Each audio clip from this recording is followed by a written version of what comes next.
Olaf Schmidt from INCHRON. I'm responsible for business development, and I would like to take you to this presentation, the first half and the third half, and in the middle we have Armin from iSystem. So this presentation is about worst case timing measurements, especially for ISO 262 safety critical control units. And my agenda for today is I will show it in a minute. So this is based on a paper that was published at the ASIL Congress in last December. A presentation we have done together with iSystem, but also with OpenSynergy and Volkswagen.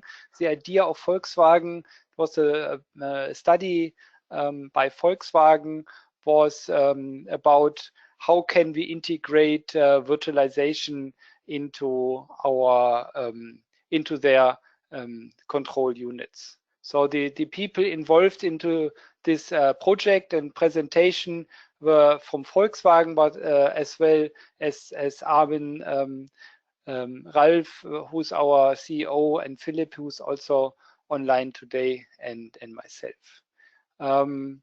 So the agenda for today is about how would we approach these safety critical applications, and we propose to start on the architecture and design phase. So you would start with system level requirements, you would derive technical and requirements and event chains from the system level requirements, and also create a system architecture at the same time. We would also look at simulation worst case analysis, and then derive again a software architecture and look at simulation again.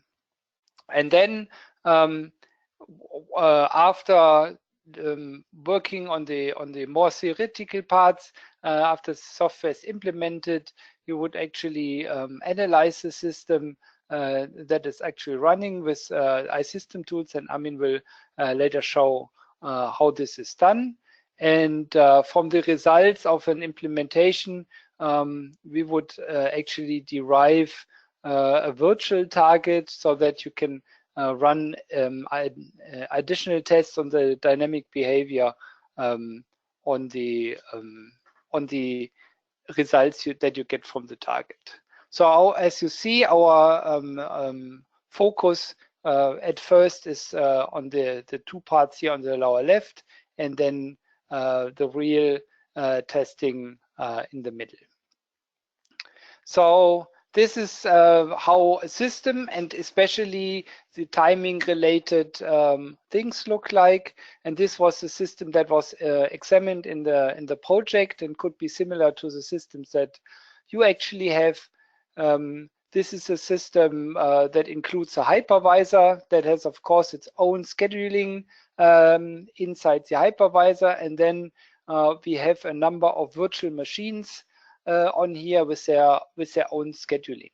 So it's looking forward a little bit, because hypervisors are not so established yet, but the same mechanisms will of course work if you don't have a hypervisor. So looking at a system with hypervisors, the hypervisor provides a way to split the overall system in virtual machines, which means that these virtual machines will run independent of each other, and they will basically take a bit of time each time they run. And the hypervisor uses a TDMA type of mechanism, and it will more or less execute one VM after the other, and then will switch between the VMs. So if you have a hypervisor timing cycle like this, then this time will be split into smaller chunks for each virtual machine. And this is also called time slice for each virtual machine. And then, of course, you have your application and your tasks, and one step is mapping these tasks to the different virtual machines. And as you can see, there are some tasks that are only running in one virtual machine, but this T10 millisecond task, the designer decided to run it also in other machines. So this is a critical concept of looking at timing. So you have available timing, you have your tasks, and you need to distribute your available processing time to the different tasks and assign that. From a setup, we have been using a setup that is being derived a bit from an ADAS system. So here you would have a camera, you would have a central controller for data fusion, and maybe a radar sensor. So all of these may be used in an ADAS system.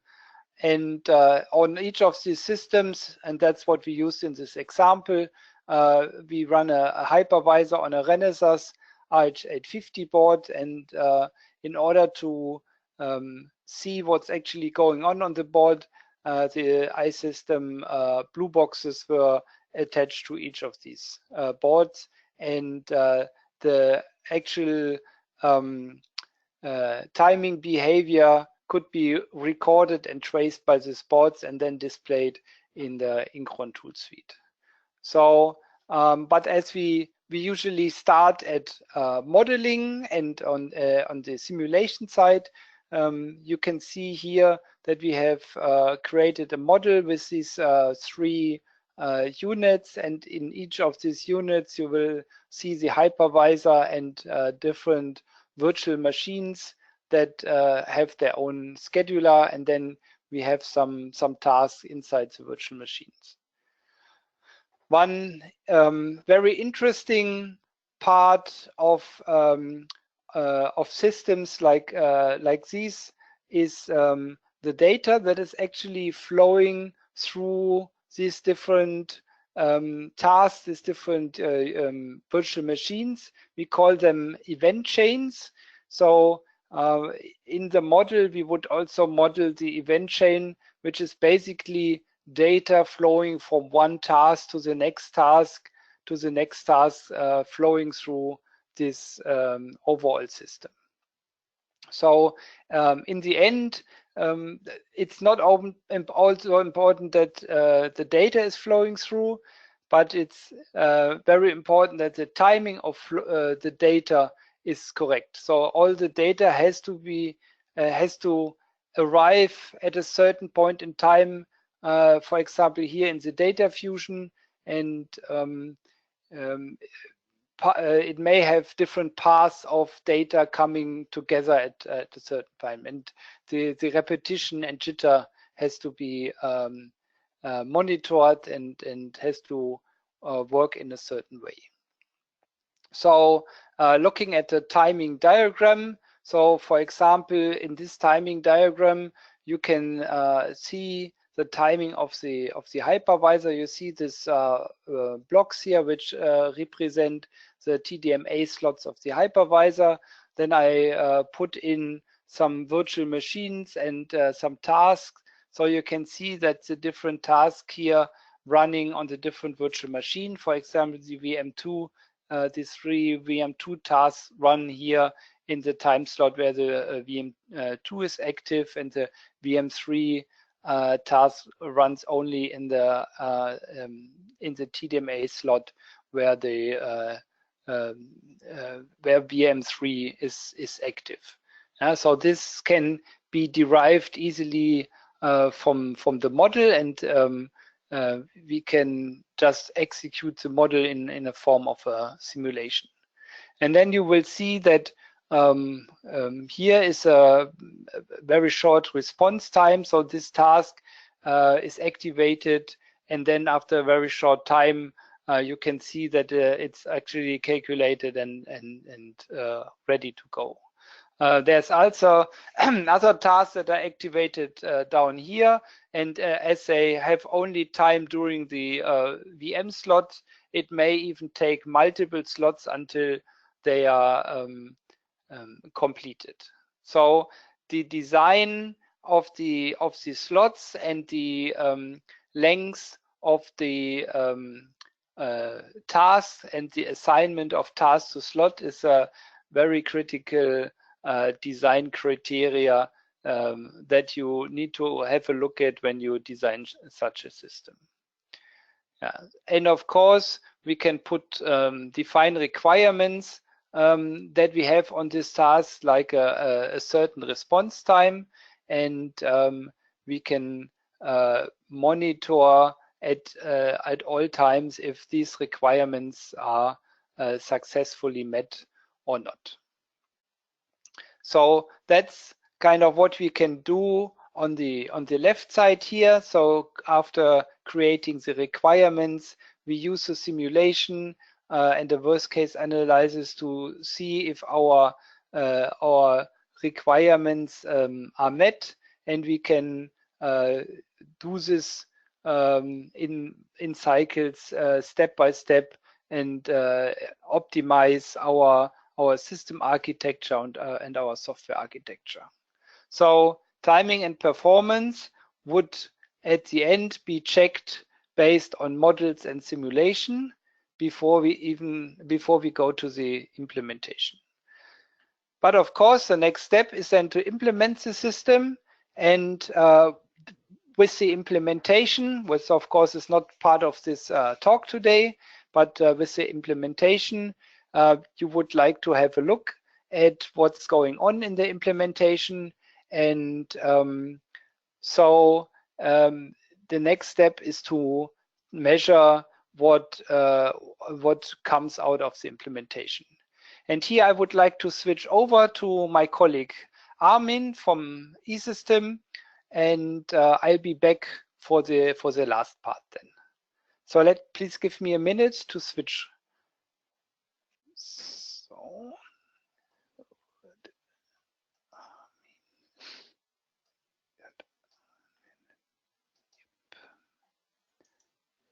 Okay, Armin.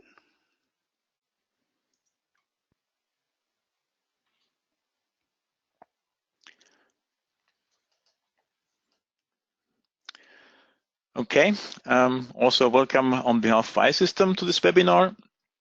My name is Armin Stingel. I work as a systems engineer at iSystem since about 5 years. My task is now to try to explain to you how such a complex system can be actually traced on the real hardware. On the first picture, I first want to give you an overview about the overall trace setup that we're using here. Just for simplicity here, I'm just showing 2 of the ECUs, but actually the concept that is used here is absolutely scalable, so you can extend it to virtually any number of ECUs. As you see, the exact same trace setup is used on each of the ECUs. You can see here an IC 5700 blue box is used to record the program and the data trace of the RJ50 ECU through this parallel Nexus port. This means that we're tracing on instructions and the data accesses performed by the CPU, by the software running on the ECU. And in addition, we have this CAN-LIN box down here, which is attached to the IC 5700. This blue box actually traces all the communication going on this shared CAN bus.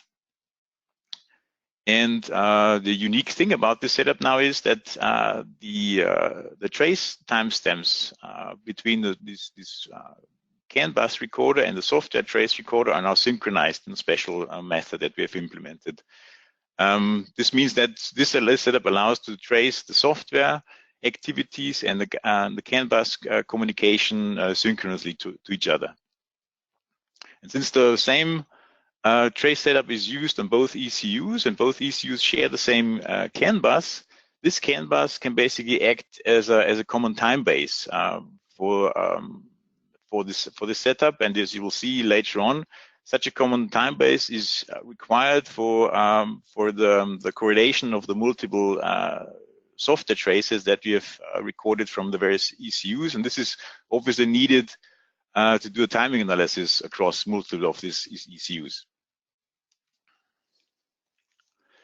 So on the next slide, I want to focus a bit more on the actual software architecture and how to make a debugger aware of the underlying architecture. As mentioned earlier already by Olaf, is that the ECU runs on Hypervisor, the micrococos hypervisor from OpenSynergy. The hypervisor provides multiple virtual machines. In this example, we have 4 of those virtual machines, and each of those host an AUTOSAR OS. And to make such a complex system actually traceable, there's basically 2 main criteria that need to be fulfilled. One criteria is actually that the trace tool understands basically the underlying OS and hypervisor structure.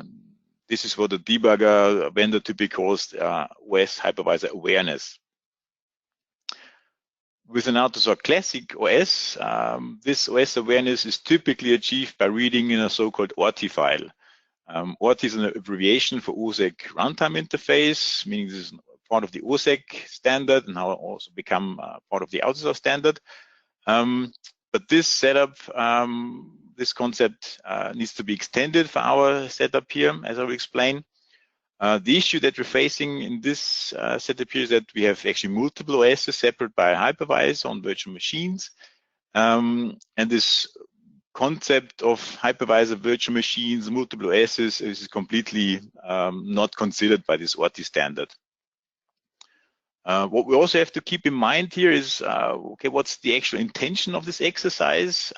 As Olaf mentioned, we want to correlate simulation results from the INCHRON tool suite of a software timing model against the trace data obtained from the real hardware.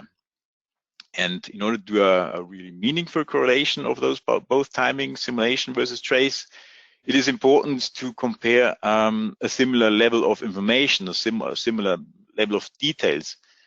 And therefore, it's not sufficient to trace just the currently running task. That's what's typically done if you use the ORT file for profiling.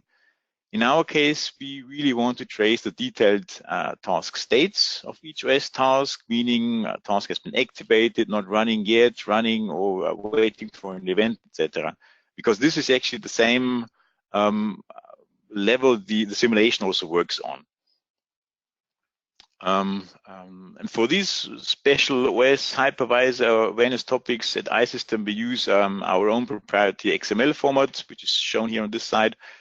Such an XML file can, for example, be used to tell the profiler how the hypervisor, for example, signals virtual machine switches to a trace tool, or the XML can also be used to extend or first include an existing ORT file, as we see in this line, and then extend it with some additional functionality. For example, extended with the possibility within our profiler to profile OS tasks. What this means, the XML file basically describes to our tool what kind of global variables need to be traced. Like in this case, this is the global variable that needs to be observed. And how to interpret the data that we get from the OS. This basically takes me to the second criteria. The second criteria is that the OS or the hypervisor running on the target actually needs to reveal this data to a trace tool. Meaning, in terms of a hardware tracer, this means that hypervisor and the OS need to write the relevant information that we're interested in into a dedicated global variable, basically to a memory access. And then the on-chip trace logic, like the Nexus trace module on the RH850, captures this data when the CPU writes to it, and then streams it out to the trace through the trace port, and we record it in the end. However, I really want to emphasize that such a trace infrastructure may not always be in place when you start with your project, for example. So this needs to be created first, and this requires really a close cooperation between the trace tool vendor like iSystem and the OS hypervisor supplier. In this case, it was OpenSynergy. And this project here was a very fruitful cooperation with iSystem and OpenSynergy, which really led to very, very good results, I think. But really, my message to you is that you have to, in general, think about your requirements in terms of timing analysis really early on in your project, in an early project phase, and then you should discuss those sort of requirements with your hypervisor OS vendor and also with the trace tool vendor, just to make them, give them the time to prepare for it. Okay, on this slide, I just want to summarize again which objects we actually trace and profile in our tool.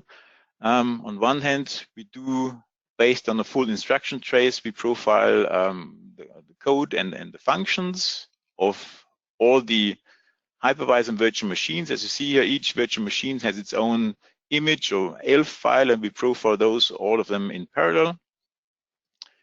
Then we do a trace and profiling of the hypervisor and all the OSs running on the virtual machines. This is basically traced on based on data tracing, using the variables that are used by the virtual machines and hypervisor and the OS to signal the transitions. And finally, last but not least, we also, as I said, also trace the communication on the CAN bus. And as mentioned earlier, this is really essential and required for the later on synchronization between the traces of the various ECUs. Now this screen actually shows a real measurement on the target. Here on the top, you see how the hypervisor switches between all the various virtual machines. Actually, it's called virtual CPUs in OpenSynergy nomenclature. So you see this kind of a round robin approach here. And further below, you see the tasks within the virtual machines, actually the task of the AUTOSAR operating systems running within the virtual machines. And here, for example, virtual machine 1, you see this task ECUM, for instance. You see the detailed task state here. The task is suspended for a while, gets activated, stays in ready state a little bit, then actually goes into running state, and terminates and goes back to suspended state again. And within this task, you actually see down here on the CAN bus section of the profiler that the CAN frame gets transmitted. You see the timing of that frame from start of frame until end of frame, and at the end of the frame, you see that a certain signal mapped into a frame gets updated here.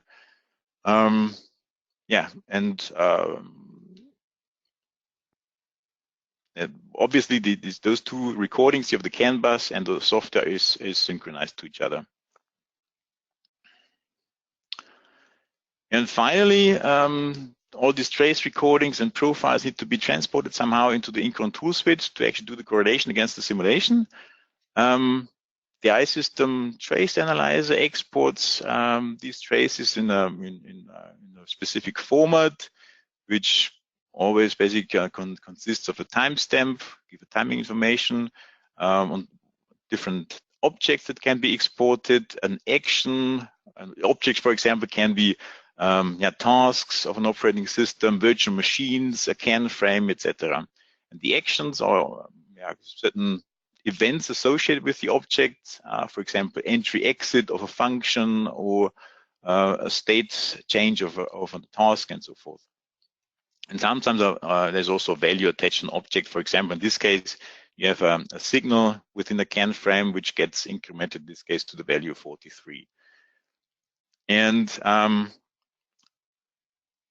the synchronization of the two traces, the concept is now to pick a unique synchronization point within the CAN trace recording. In this, for example, since the reason is obvious, because the CAN bus recording is the common time point for both of the recordings. In this case, for example, we pick on both recordings here the CAN signal getting incremented to the value 43 on both of the exports. And now this is a synchronization point for both recordings. You see timestamp for the same event may be different on the recordings. This can, for example, be because of the trace has been started at different absolute times, but obviously they happen exactly at the same absolute time. And how the two traces now synchronized to each other and merged. This is actually done within the INCHRON tool suite. And I guess this is what Olaf is going to show you as next. Okay, and then I hand over to Olaf again. Okay, thanks, Armin. I noticed that there's almost no questions so far. So I would like to again encourage everyone who is listening right now to also ask some questions for both iSystem and INCHRON. Philip is available in the background to answer any questions, and we will also have some time at the end of this webinar to take further questions. So please go ahead, get your fingers warm and send some questions. So, okay, I would like to pick up this this part. So as soon as we have multiple traces available, and here you see again 3 traces. Armin has shown it in 2 traces, but it's the same mechanism. We would load these 3 traces with our trace merging tool and pick the event that is identical in all the traces, so that when you have the different traces that you have taken, they of course may have started at a different point in time, and then you would kind of set a trigger that connects these traces, and then they are basically running on the same time scale. And now we can visualize in a similar way as we have seen it before. These traces, you see this timing diagram uses a combination of the 3 units. It's the green one here, a blue one in the middle, and another green one on the top. And there's also the CAN bus included, and you see all synchronized timing behavior. So we have a direct correlation between the VM2 on this unit with data fusion in VM3 on this unit, and we can see exactly how they are timing correlated. In addition, you see here the data path, or we call it event chain. So this is the way data is passed from one task to another between this unit and tasks on this unit. And this event chain will eventually show that the data is going to this task here at the end. And there's 2 other event chains, and the green one, for example, is processed on the blue unit here, and then moved to the unit here up here, and you can see that both data paths will eventually join in this part. And here down here, the next event chain starts. So by this, you can easily visualize and analyze what's going on in your overall system, even if it's spread across multiple boards, multiple CPUs, and you can see, analyze, visualize the overall timing behavior even across units. And here again, you can also see timing requirements that have been that are evaluated automatically. You see this little green bar and the timing of an event chain here, 28 milliseconds. So at each point in the development, you are able to immediately see where the requirements that have been set on the system or architecture level where they are met. So they're the same requirements that we used on the simulation, and the simulation of these timing behaviors of the 3 units and the event chains. The same requirements can also apply here with data that is based on a measurement, for example, by the iSystem blue boxes. So another aspect I would like to take your attention to is fault injection. So in a safety critical system, it is very important that even if you have a fault in some parts of the system, that the rest of the system is still running smoothly.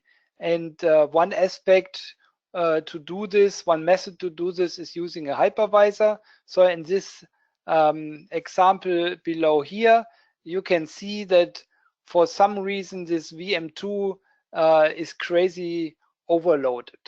So there's a fault in this section. So you can see from the requirements that the events here in VM2 violate the timing requirements, and you see also AUTOS failures, which means that here some tasks are activated too often and cannot be handled. And you can also see from the diagram that there's a huge overload in VM2.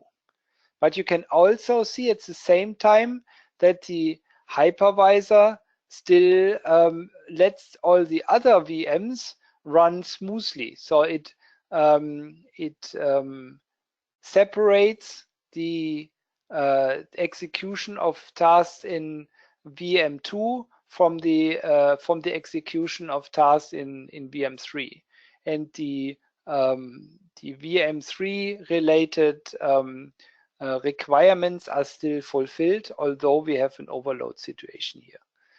This is also important when you're designing a system, that you check if the system still works okay, even if some parts have an overload situation. Yeah, so that was basically the information we wanted to provide to you today. As a summary, you can say it's looking at timing and performance. The idea is to work on the simulation and worst case analysis, taking your system requirements through your architecture and system and software architecture, and do this in a incremental and improving way. So you take it step by step, improve it in every step, and then check with every step if your requirements are still fulfilled. You can do this before you even do your implementation, just by using a simulation. So you will be able to find and fix many timing errors, many errors that are related to timing and performance very early in your project by just looking at the simulation and optimizing your architecture and checking your requirements. Then, of course, as a next step, you will implement the system and analyze the system using the tracing capabilities of iSystem, and that will give you a second circle, so you can update and verify your system using the same requirements you had on the simulation part.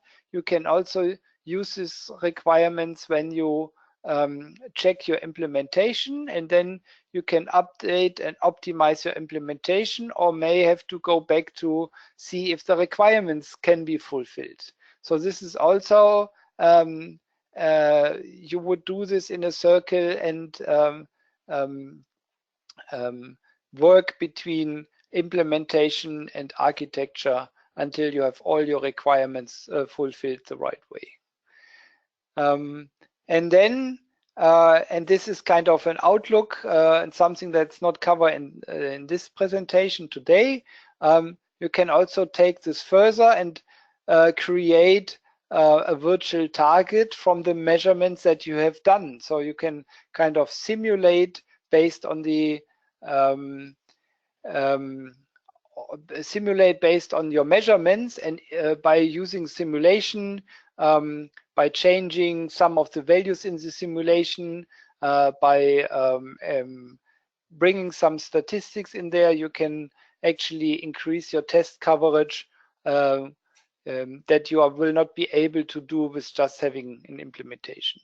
So timing and performance optimization is a process that is through all of your project, and it always goes in circles. You should start it as early as possible in the system, in the architecture and requirements phase, and you should still keep it in the loop when you look at your implementation and trace it. And if you want, you can also take it further to virtual targets. Yeah, so that's all from me today. Thanks for listening. Thanks for your attention. We will be here another 15 minutes to take all your questions and have a discussion. If you are interested, this webinar today was recorded, and a recording will be available early next week. So if you are interested in a recording, then just let us know, and we will provide the link next week. Yeah, so I'm happy to take all your questions, and thanks again from sepp.med, iSystem and INCHRON for your participation today and for your attention. Thank you so much, and see you.